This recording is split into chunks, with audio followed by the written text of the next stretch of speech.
The day she fired me, I should have walked away. But when I heard what she really thought about me, I knew I couldn't. It happened in the middle of the office, under the cold glare of fluorescent lights. My colleagues sat frozen at their desks, pretending to work, pretending not to hear. She didn't even lower her voice when she said it. "You're done here. Clean out your desk by noon." My throat tightened, my pulse hammering so loud I thought everyone could hear it. Years of late nights, missed birthdays, cancelled dates, all for her company. All for her approval. And now I was nothing but another body thrown out with the trash. I remember staring at her face, trying to find a flicker of warmth, some sign this was a mistake. Instead, something impossible happened. Her lips didn't move, but I heard her voice, inside my head. "He's just a useless punk, easy to replace." My knees nearly buckled. She hadn't said it out loud. No one else reacted. It was just me. Just me hearing the knife twist deeper than her words ever could. And that's when the thought first hit me, I couldn't just walk away. I wasn't always the kind of man who lived at the office. At least, not before her. When I joined the company 5 years ago, I was just another face in the endless sea of recruits, nervous, eager, desperate to prove myself. But she was a storm that drew everyone in. Catherine Hale, CEO. People said her name with equal parts fear and awe. The kind of leader you didn't just respect, you worshipped, even when you pretended not to. She was everything I wasn't. Sharp. Unshakable. The kind of woman who could walk into a boardroom full of men twice her age and leave them tripping over their words. Yet she wasn't untouchable all the time. There were moments, brief, fleeting, when I saw something softer behind her eyes. Those were the moments that kept me going. At first, I thought I was just lucky to be noticed. Most people were invisible to her. But she gave me assignments others begged for. She trusted me with presentations that could make or break million-dollar deals. She even praised me, quietly, when no one else was listening. "I like your thoroughness, Daniel," she once said, sliding a folder back across her glass desk. "You don't miss details. That's rare." It was a simple line, but it stuck with me. For someone like her to see me at all, it was intoxicating. I told myself it wasn't admiration. Not really. But late nights in the office, when the city outside glittered like spilled diamonds and the hum of computers was the only sound, I felt closer to her than I'd ever admit. We were the last 2 people in the building more often than not. I'd pass her coffee, she'd ask for my opinion on strategy, and for a moment, I felt like her equal. There was one night, burned into my memory, when I let the mask slip. My father had just been hospitalized. Stroke. I was shaken, but I didn't want anyone at work to know. Weakness wasn't something you displayed here, not under her. But Catherine noticed anyway. She always noticed. "You're distracted," she said, her tone sharp, but not unkind. "What's wrong?" And I told her. Not everything, but enough. She listened. Really listened. When she finally spoke, her voice was softer than I'd ever heard it. "Family comes before everything else, Daniel. Don't forget that." Those words. They were dangerous. They planted something inside me. A belief that beneath her ruthless armor, there was a person who cared. A person who saw me. So I gave her everything. My weekends. My holidays. My health. I cancelled anniversaries. I stopped visiting my father as much as I should have. I pushed away friends who complained that I was married to the company. They didn't understand, I wasn't chasing a paycheck. I was building a future. She had a way of making you believe there was a higher purpose. That the sacrifices weren't in vain. And in my heart, I started to believe she'd reward me for it. It wasn't about money, not really. It was about recognition. About finally being more than the quiet, hard-working shadow. I dreamed of a promotion, not just a new title, but a seat at the table next to her. To be her right hand, her confidant, maybe even, no, I never said it out loud. But sometimes, when she smiled faintly at something I'd said, when her eyes lingered on me just a little longer than necessary, I let myself believe she felt it too. That bond. That trust. Stronger than boss and employee. Stronger than anything I'd known. I remember one night, she fell asleep at her desk, exhausted. I covered her with my jacket and slipped out before she woke. The next morning, she didn't say a word about it. But when she looked at me, just for a heartbeat, there was a flicker of something unspoken. That's what kept me there, day after day. That's why I believed in her, in us. So when whispers of restructuring began, when I saw the board members circling like vultures, I wasn't afraid. I thought, no, I knew, she would protect me. After everything I'd given, everything I'd sacrificed, I believed my place beside her was secure. I even allowed myself to imagine it, a corner office, her trust deepening, our bond growing stronger. But dreams have a cruel way of disguising themselves as inevitabilities. Because in the end, the future I'd built in my mind was nothing more than glass. And she shattered it with a single word, fired. It started slowly. Almost too quietly to notice. At first, I told myself she was just under pressure. CEOs carry the weight of empires on their shoulders, after all. But the truth always begins in small details, the kind you try to dismiss. Catherine began canceling our one-on-one meetings. She'd send a terse email, can't make it, reschedule, and leave it at that. Before, she'd always find time, even if it was late at night. She'd lean on me, ask for updates, trust me with things she wouldn't share with anyone else. But now, silence. The first time, I brushed it off. The second time, I stayed late anyway, hoping she'd need me. She didn't. The third time, I sat in my office staring at the clock, realizing she hadn't even bothered to cancel, she just never showed. Then there was the tone. The sharpness. The way she snapped at me in front of others, something she'd never done before. "Daniel, this is sloppy," she said one morning, tossing a report back across the conference table. I froze. I'd triple-checked every number, cross-referenced every line. There was nothing sloppy about it. But I said nothing, swallowing the humiliation as the others in the room shifted uncomfortably. Later that day, I found myself rewriting the entire report from scratch, long after everyone else had gone home. She never even looked at it again. And then, there was him. The new hire. Evan Pierce. He came in like he owned the place, sleek suits, a blinding smile, the kind of man who shook your hand too firmly and called you, buddy, while looking past you at someone more important. From the moment he walked in, Catherine's eyes followed him. She laughed at his jokes in meetings, jokes that weren't even funny. She asked for his opinion, even when it was clear he hadn't read the material. One night, I stayed late to prepare a presentation for her. I'd poured weeks into it, thinking maybe, finally, I could remind her of my worth. I was supposed to meet her at 7 p.m. in her office. At 6:55, she texted me. Something came up. Reschedule tomorrow. I was disappointed, but I stayed, reorganizing my slides, sharpening my delivery. At 7:30, I left the building. And that's when I saw them. Through the tall glass windows of the restaurant across the street, Catherine and Evan sat together, wine glasses in hand, laughing like conspirators. For a moment, I thought maybe it was business.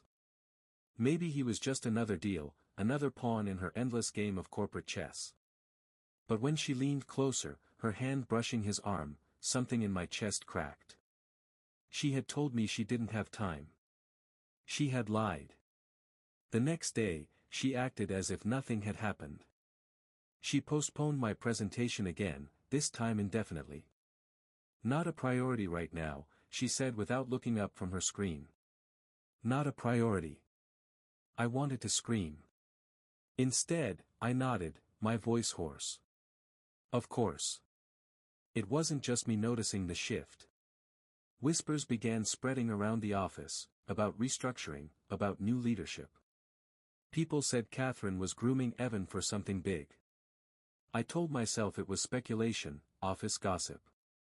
But the longer I watched, the more real it became. Meetings became a minefield. Whenever I spoke up, Catherine cut me down. That's outdated thinking.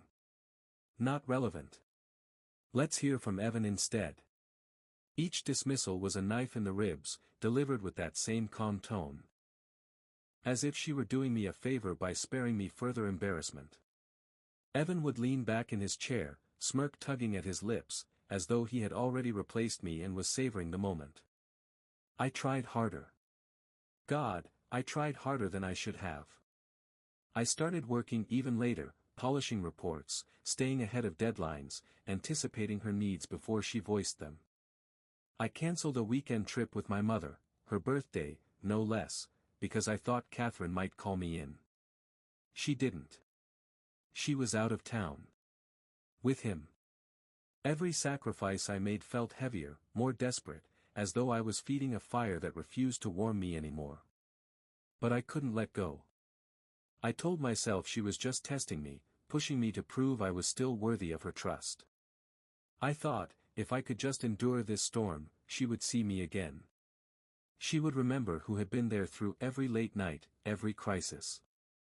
Yet each day, the pit in my stomach grew. I'd walk into the office and feel her absence before I even saw her. I'd catch snippets of conversation in the hall, Evan's got Catherine's ear now, she really trusts him, things are changing. I told myself I didn't care what they said. But when I sat alone at my desk, the glow of my monitor casting shadows on the walls, I couldn't ignore the truth, I was being pushed out. Still, denial is a powerful thing. I kept chasing her approval, clinging to the belief that if I gave enough, if I worked hard enough, she would look at me the way she used to. I wanted her praise again. I wanted her to need me. Instead, every day she seemed further away. And the worst part? I couldn't stop loving her for it. I'll never forget the morning she destroyed me. It wasn't in private. It wasn't with dignity. It was in front of the entire floor, with a coldness so absolute it left no trace of the woman I thought I knew. We were in the glass-walled conference room, sunlight spilling across polished wood. I had been preparing for that meeting for days, desperate to prove myself again. My presentation was ready, numbers airtight, projections sharp, slides polished to perfection. I told myself this was my chance. My moment to remind her that I wasn't obsolete. But the second she entered the room, I knew. Catherine's heels clicked against the tile as she strode in, Evan trailing at her side like a shadow. She didn't look at me. Not once. She sat at the head of the table, fingers laced, eyes sharp and glacial. "Before we begin," she said, her voice cutting through the low chatter, "there's something we need to address." My chest tightened. I straightened my tie, glanced at my notes. Then she looked directly at me. And smiled. A razor's smile. "Daniel, your time with the company has come to an end." The words landed like a blow. My pen slipped from my hand, clattering against the table. For a heartbeat, I thought I'd misheard. What? "You're fired," she said plainly, her tone devoid of hesitation. "Effective immediately." A murmur rippled across the room. Heads turned. Colleagues stared at me with wide eyes, some with sympathy, others with the hungry look of wolves sensing blood. My throat closed. "Catherine, there must be some mistake." "There's no mistake," she interrupted, her eyes narrowing with surgical precision. "Your methods are outdated. Your work no longer aligns with the modern direction of this company. We need leaders who can adapt, innovate, and evolve. You, Daniel, you've become stagnant. Outdated. Stagnant." The words tore through me, stripping flesh from bone. After everything I had given her, every night, every sacrifice, every piece of myself I carved away to keep her company alive, this was what I was to her. She didn't stop there. No, she pressed the knife deeper. "You've been here a long time, and I acknowledge your efforts," she said, her voice carrying that rehearsed, corporate sympathy. "But business doesn't reward loyalty, it rewards results.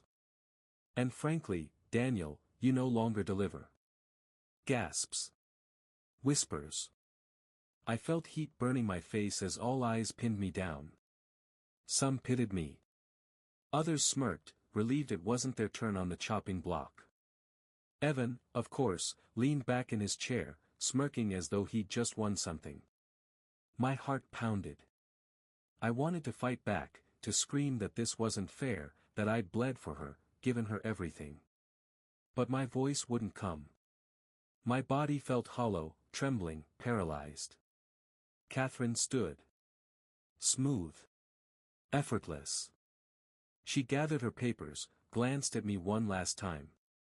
"Clean out your desk by noon," she said flatly. "Security will escort you." And then she turned her back. That was when it happened. Her lips never moved, but her voice thundered inside my skull, sharp and venomous. "Pathetic. I should have gotten rid of him sooner. He's just a useless punk, easy to replace." I staggered back, nearly knocking over my chair. My breath caught in my throat, the room spinning. No one else reacted. No one else heard it. It was just me. Her thought, raw and unfiltered, lodged in my brain like a splinter. I don't remember leaving the conference room. My body moved on autopilot. I drifted through stares and whispers, my mind replaying her words over and over. Useless punk. Replaceable. By the time I reached my desk, my hands were shaking too hard to pack. My chest burned with shame so heavy I thought it might crush me. Everything I believed, every moment I'd thought we shared, was a lie. She hadn't cared. She hadn't valued me. All those nights, all those sacrifices, all that loyalty, it meant nothing. I had meant nothing. And yet. The voice. That wasn't real, was it? It couldn't have been. I told myself I'd imagined it, some cruel trick of a broken mind. But deep down, I knew. I hadn't imagined it. Because later that afternoon, I heard it again. As I walked through the office, a coworker glanced at me and gave me a polite smile. But I heard her voice, clear as day, in my head. "Good riddance. He was always so uptight. Maybe now I'll finally get promoted." I froze. Her lips hadn't moved. She hadn't said a word. But I heard it. And once the noise began, I couldn't turn it off. Passing another desk, I heard, "God, he looks pathetic carrying that box. I hope Catherine doesn't come for me next." From across the hall, "He deserved this. No one works that hard unless they're trying to cover up incompetence." Every fake smile, every whisper, every empty condolence, it all had a second voice now, the truth beneath the mask. At first, it overwhelmed me. Voices crowded my head, raw and cutting, peeling back layers of people I thought I knew. Colleagues who shook my hand while thinking I was weak. Friends who texted, "Sorry to hear," while secretly relieved it was me, not them. But Catherine's voice haunted me most. Those words, echoing on a loop, "Useless punk. Easy to replace." I lay awake at night replaying every memory, every smile, every kind word she had ever given me. Were they all lies? Was she mocking me even then? The bitterness burned hotter than grief. At first, I wept, alone, in silence, so no one could see how far I had fallen. Then, the tears dried up, replaced by something darker. Anger. Not just at her, but at everyone. The masks they wore. The hypocrisy. The way they looked at me with pity while secretly rejoicing in my downfall. I had given them all my loyalty, and in return, they stripped me bare. But now I had something none of them did. I could hear the truth. And I realized something terrifying. I taught myself to be quiet again. Only this time my silence had teeth. At first it was chaos in my head.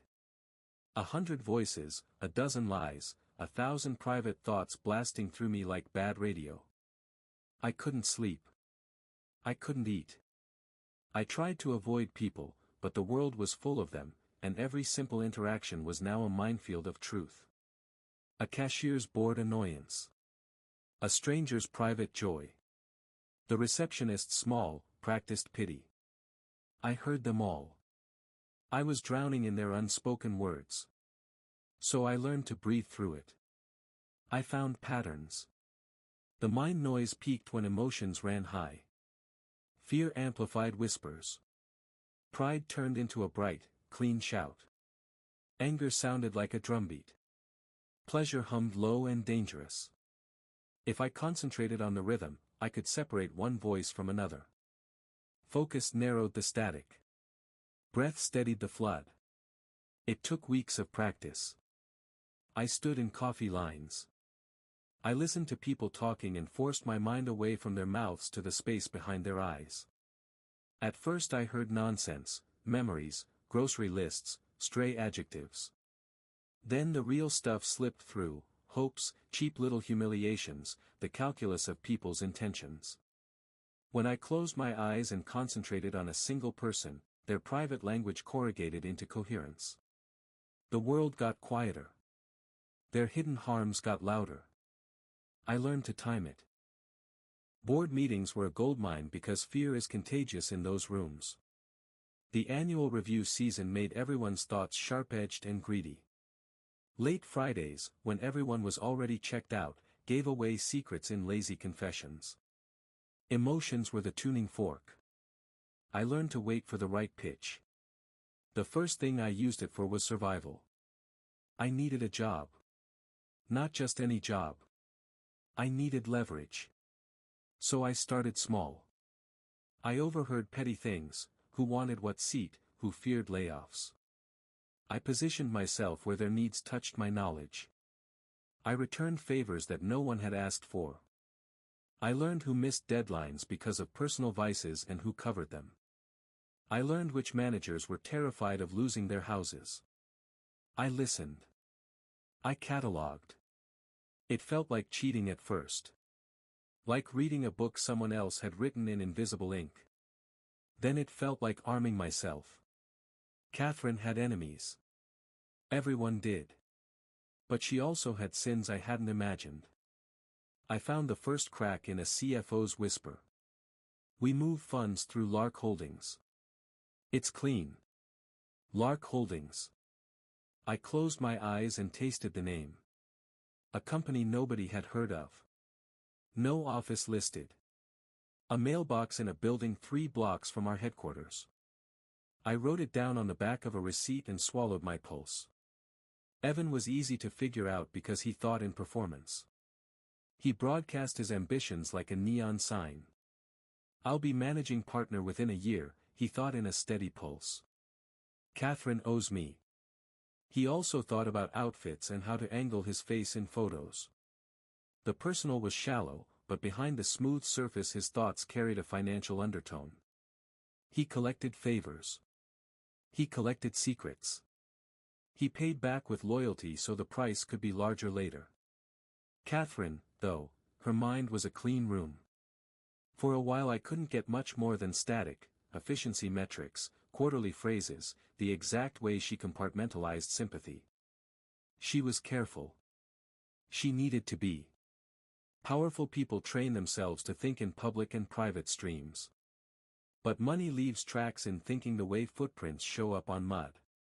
And one evening, late, a fragment slipped. We take a little here, a little there. It's insurance.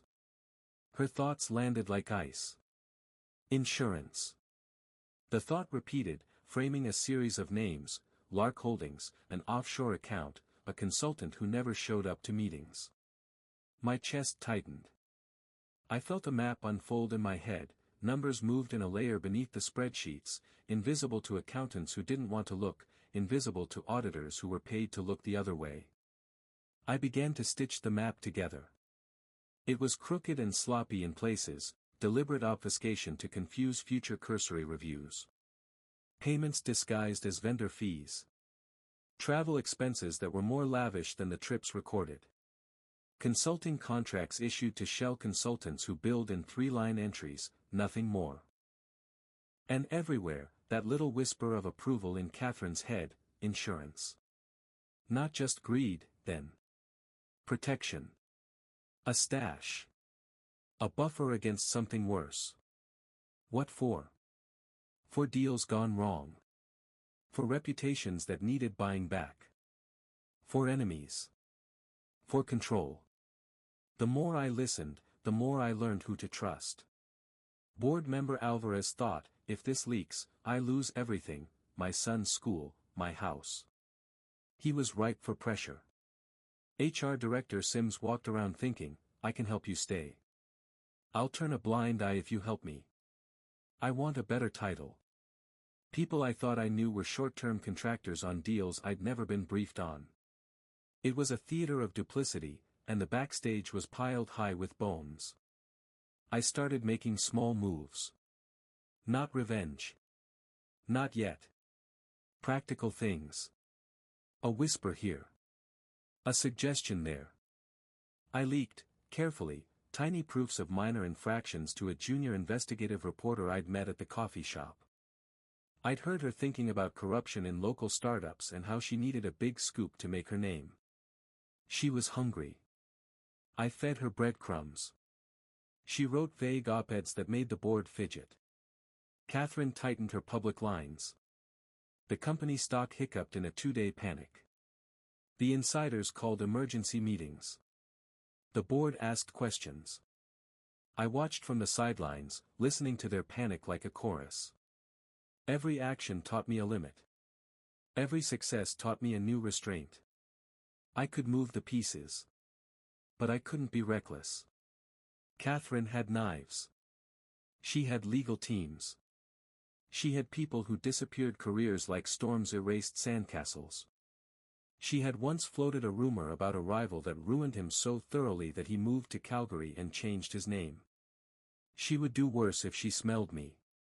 So I restrained myself. Patience became my religion. Then things almost went wrong.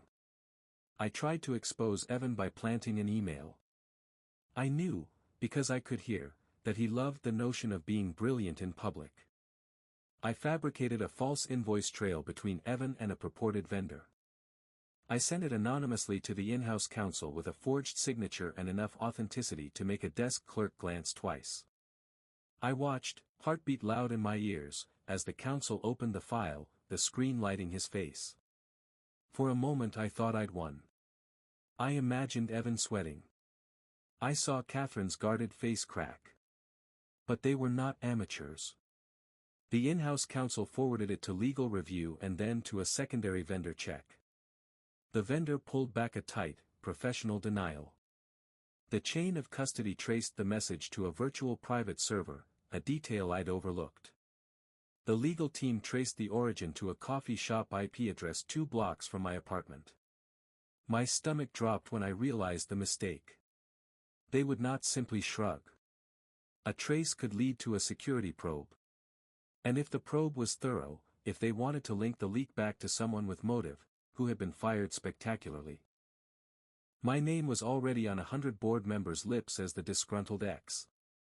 I lay awake that night with my hands clenched until the skin in my palms was white.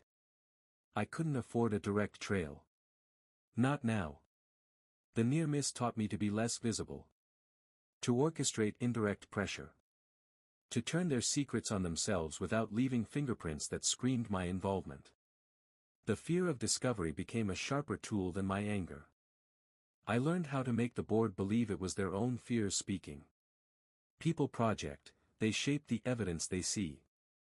I furnished the stage for their phobias and the theater performed itself. A whispered rumor here. An anonymous tip there. A carefully timed, offhand, conversation with the right shareholder. I was the puppeteer with no strings. But the deeper I dug, the more dangerous the dirt became. The whispering map of fun started showing not just petty skimming but aggressive concealment. There was a darker ledger. A transaction 3 years ago. A line item marked as consulting that matched, in both date and amount, an incident I had only ever heard hinted at in the nervous thoughts of a very old company lawyer, an accident someone had paid to bury. He couldn't talk. We fixed that, the lawyer had thought once during a board meeting, eyes flicking to a portrait on the wall. I heard it whine through a graveyard. A body? A silenced witness? The phrase swelled in my head and made the office lights pop in a single, clinical way. I felt sick. Suddenly this was no longer about petty office cruelty. This had teeth that could bite back. If Catherine had once made a problem vanish in such a way, she wasn't merely greedy, she was dangerous. Not just to careers. To live. I debated walking away. The thought stopped me like a physical hand. I had been broken in front of the world. I had heard her mock me in my head. If I left now, if I hid the truth of what I could do, she would survive. She would keep her little insurance fund. She would keep doing whatever she did to stay above consequence. I couldn't stomach that. So I kept digging. But I changed my methods. I started building allies of a certain kind. Not people in the company, too risky, but people with a reason to pull at a stubborn thread, a forensic accountant who fancied himself a hero, a paralegal who'd been stiffed on bonus paychecks and wished to hurt the people who'd hurt her, a disgruntled client who'd been billed for services never rendered. I fed them precisely the truth they needed, no more, just enough to move them to action. I let their investigations create plausible, independent threads. My gift was the spark. Their actions gave the fire credibility. There was a cost. The quiet part of me, the part that once fell asleep on Catherine's jacket and thought it was love, died in that winter. I don't say it like I regret it. I say it like a fact. Grief turned to iron inside me. I put on a face that could watch and calculate and detach. My own heartbeat became an instrument of resolve. Then, in a dark file stash that belonged to one of Catherine's outer controllers, I found what I had feared and yet needed, a scanned letter. It was old. The margins were coffee-stained. It referenced a payment to an address in a city 2 countries away and included a name I'd heard only once in the office in an anxious whisper, M. Klein. The letter said, plainly and in handwriting I could almost hear in the paper, deal closed. Quiet assured. I had the thread. I had the name. The blood at the edges of the map now looked like a path toward a slaughterhouse of lies. My hands trembled. For a second the old Daniel, that naive, eager man, wanted to run into the light and tell the cops everything. But I had learned caution. I had learned that power kills the loud. I had seen how easily the company swallowed its critics. I had nearly been burned for touching Evan's false invoice. So I did the thing that felt most like betrayal, my own, a sacrifice against myself. I shelved the file. I did not run to the authorities. I did not leak the Klein letter. Not yet. I needed more. I needed a way to bring it out where it could not be buried again. I needed weapons that would survive legal sharpness and PR spin. And then, finally, the thought came, flat, simple, and utterly devastating in its cruelty, show them their reflections. Make them believe that every secret they hide will be the thing that betrays them first. Make Catherine watch the board unravel by their own greed. Make Evan tear himself down with the very ambition he wore like cologne. Make the men who took bribes vomit up their reputations willingly. I had a plan. It was patient. It was surgical. It was bloodless in the way that breaks bones without bruising the skin. But it required time. It required misdirection. It required me to become a shade in rooms I had once owned. And as I sat in the one-bedroom apartment that had been my refuge and my cell, listening to the distant city hum, I felt the coldness that had been growing in me settle like armor. I was no longer the man who covered a sleeping woman with his jacket and left, hoping for a glance. I was a man who had been broken and reassembled. The pieces fit differently now. I slept with one eye open. I whispered to myself at night, not prayers, but rules. Don't let emotion leak into action. Don't be visible. Don't be sentimental. If you get greedy, you lose. If you get careless, you die. And beneath them all, a new, terrible hunger, not just to punish her, but to ensure she could never hurt anyone like that again. The thought was righteous. The thought was personal. It smelled like cold iron on my hands. The cliff was near. I could feel it in the way the map tightened, in the way Alvarez's fear increased when I gently nudged a rumor into his ear about audits that might reveal offshore entanglements.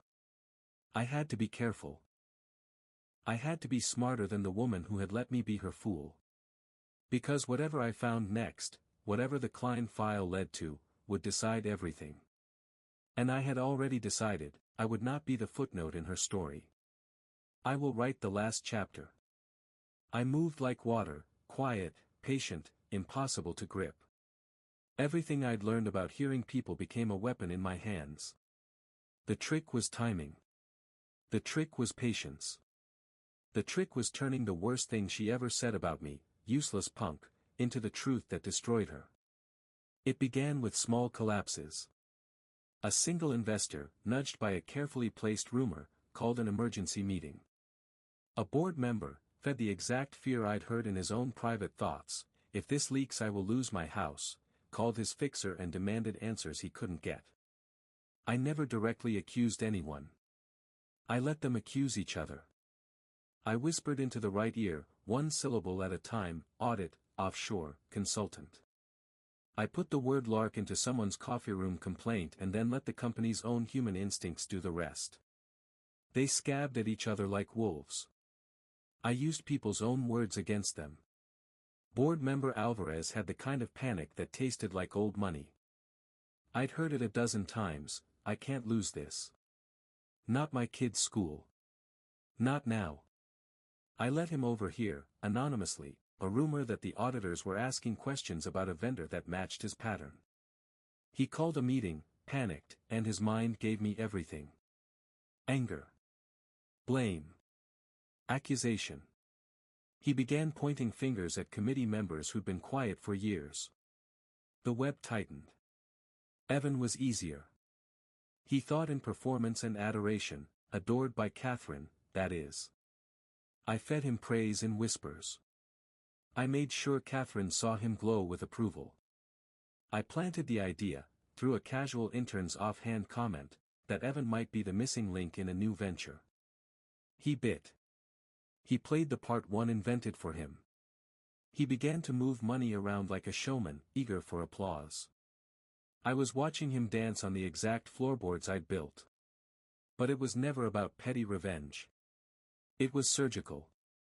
I had to have surgery. Catherine had lawyers sharp as knives.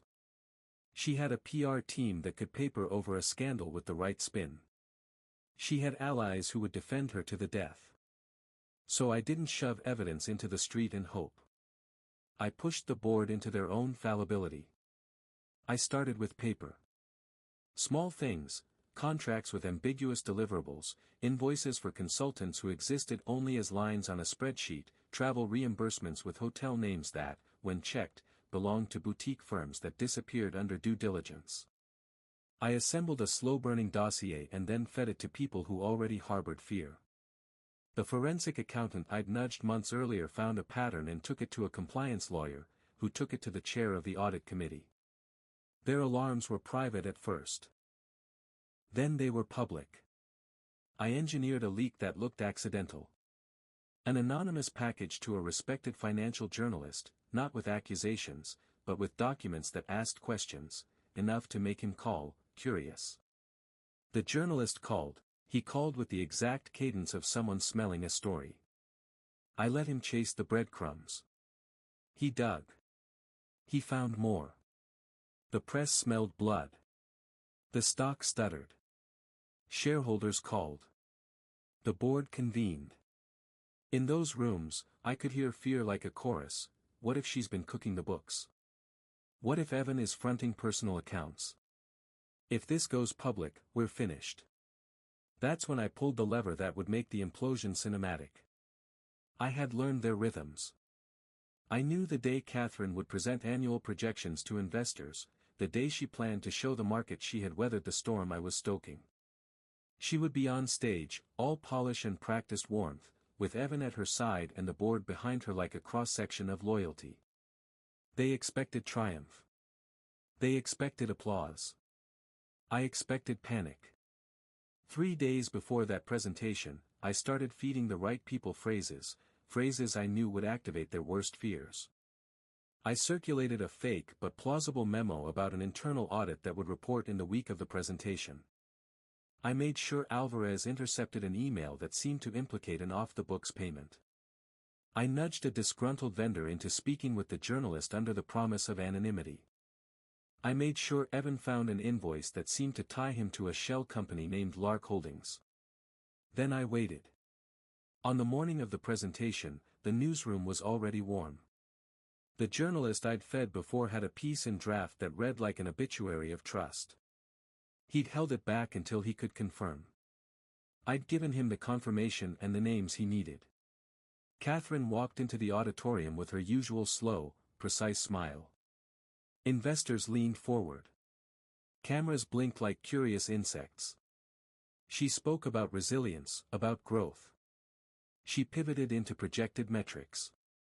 Then the lights went down, an innocuous technical issue, and in that odd dim the first whisper left the boardroom. "Did anyone ever authorize this Lark expense?" a soft voice asked from the back. It was Alvarez. I heard the tremor of the thought before his mouth moved, "If this is real, I'm ruined." He didn't realize his words would do what they did, he thought secrecy would protect him. Instead, those 5 syllables were a match. Catherine's mind snapped a rifle bolt in my head, "Control the narrative. Spin it. It's nothing. Don't panic." She glanced at Evan, whose jaw had gone white. I could hear his private thoughts like a child surprise, "Oh no. Oh no, oh no." He fumbled his phone. He searched. He found nothing, because the invoice trail I'd planted was a decoy, but the doubt was enough. Suddenly, questions poured from the floor. Investors asked about vendor vetting. A shareholder demanded to know who signed off on the consulting contracts. The PR team scrambled, projecting smoothness, but every defensive phrase they made sounded hollow. I had one move left: expose the human heart of the scheme and let their own fears speak louder than any document. Catherine's inner voice had been my blade. But I could not reveal how I'd heard it. I couldn't stand up in that auditorium and say, "She thinks I'm a useless punk." That sounded like madness. Instead, I made her speak for me. Using what I'd learned, timing, tone, pressure, I forced a cornered reaction. I nudged Alvarez with a whispered complaint I knew he'd hate, and he, in panic, demanded an emergency executive session. I leaked, subtly, to the journalist that the audit committee was convening to discuss possible malfeasance. The press smelled the blood and sharpened their pencils. Catherine retreated to a side room as the press pinged updates. Cornered, watched, she began to talk. Not to the cameras, those rehearsed speeches came later. I had someone listening in for me, a sympathetic paralegal I'd quietly cultivated who owed me more than she knew. She recorded the emergency discussion on a phone hidden in her palm. People make choices under pressure. They speak in anger. They speak in panic. They say the things they think are for insiders only. I had learned, by listening to thoughts, what made people crack. I used that knowledge to create the right pressure cooker. In that cramped session, lawyers argued, investors accused Catherine and tried to control the narrative. She also made offhand remarks. The paralegal's device captured them, her voice, sincere and razor-sharp when she thought she was among allies. "You think you can burn us and walk?" Catherine snapped into the dim. "We did what we had to do. This city eats people who don't have stomachs for it." She laughed then, a brittle sound, and muttered something that no one expected her to say aloud. He was always so loyal. So easily broken. Her hands twisted into fists. I heard it like a bell. Easily broken. In her mouth the phrase acquired a new weight. It was a confession and a sneer. The recording captured it all, the admission of protective payments, the cavalier dismissal of the ethical boundary they'd crossed. It also captured Evan's flinch, the chair of the audit committee's muttered curses, Alvarez's hollow swallowing. I didn't have to speak. The recording did. The journalist printed the story the next morning with the audio file appended. The headline was clinical and savage. A friend in compliance made a public complaint. The regulators put a hold on the company's major transaction. Cameras came back. Investors demanded hearings. The board convened under the bright lights of scrutiny. Catherine's practiced voice, the one that won boardrooms, meant nothing when layered next to her own words on a recording. The private concession that insurance had been taken and that some lines had been crossed. The implosion was glorious in its inevitability.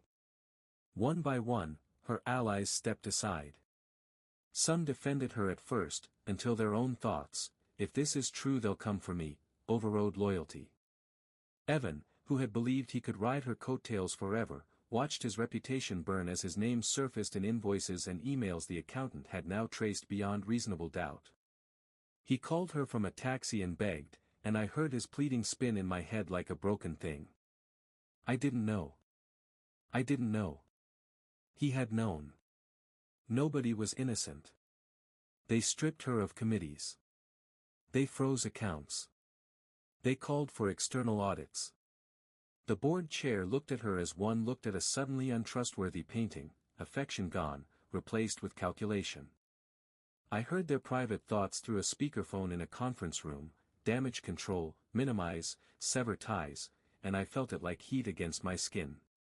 The day they voted her out of the CEO role, the room smelled like stale coffee and ozone. She sat at the center as the motions passed. Her face was a mask of composure.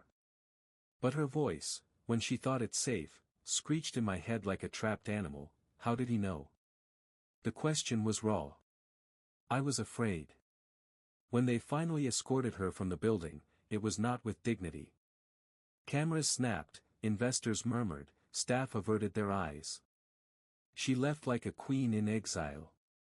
Her hands trembled in ways she'd hidden for years. I could have let it end there. I could have watched her fall and walked away with a small, private satisfaction. But there was one thing left I wanted to take from her: certainty. She had mocked me. She'd made me invisible. I wanted her to know, at last, precisely what it felt like to be exposed. So I arranged one last meeting. Not in the office. Not in public. I called her, unlisted number, and said only, "Meet me at the old pier." Midnight. She almost didn't come. Pride held her back. But something else, maybe curiosity, maybe the bruised habit of control, pulled her there. The pier was cold and asphalt sound underfoot. The harbor lights glittered like distant punishments. She stood under a lone lamp, hair pulled tight, coat buttoned. Her face in that light looked smaller, more human. There was anger there, but also a loneliness I'd never admitted to enjoying until that moment. She approached, heels awkward on the uneven boards. "Daniel," she said without warmth. "You had the nerve to make me come." "You said I was useless," I said. My voice didn't shake. I'd rehearsed the line in my head until it felt like a knife I knew how to use. She blinked, like someone trying to scrub sleep from her eyes. She stopped. There was the first real crack. How? You said it, I reminded her. Not to me. Not aloud. In your head. The day you fired me. I watched for the moment realization would spread across her carefully composed face. Her mouth worked for a second. "You can't," she started. I didn't let her finish. "You believed you were invincible," I said. You called me a useless punk. You called what you did insurance. You pretended loyalty was a transaction. You were wrong. Her eyes flashed, a hard, merciless thing. You think you're righteous, she snapped. You think you've won. I don't think, I said. I know. She laughed then, a short, incredulous sound. You must have thought you were clever to get that recording. To spread rumors. To play my board and my investors like a violin. You probably think you changed the world.